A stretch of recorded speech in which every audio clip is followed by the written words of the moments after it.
ह्या व्हिडिओमध्ये बघू शकता मित्रांनो, या ताईने मातीची चूल कसली भारी केलेली आहे बघा. व्यवस्थित खड्डा खांदून घेतलेला आहे, पाणी मारून घेतलंय बघा, खाली माती लावून घेतली, इटा ठेवलेल्या आहेत बघा. कसा लेप चालू आहे त्या इटाला आता मातीचा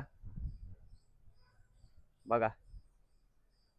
किती तोंडी ही चूल होत आहे तुम्हाला व्हिडिओच्या शेवटी कळलंच मित्रांनो. व्हिडिओ शेवटपर्यंत बघत राहा मित्रांनो. गॅसवरच्या भाकरीपेक्षा ना चुलीवरची भाकर कधीही भारी लागते बघा. अशा प्रकारे वरी लाकडं ठेवून गज ठेवून बघा. आता कॅटली ठेवलेली आहे, एका ह्याला तोंड पाडलं, दुसऱ्या ह्याला पण पाडलं, ओहो तिसऱ्या ह्याला बी पाडलं, आता चौथ्या ह्याला बी पाडलं बघा. 5-5 जागेवरती भांडे ठेवून खूप मोठा स्वयंपाक होऊ शकतो मित्रांनो बघा. व्हिडिओ नक्की शेअर करा मित्रांनो.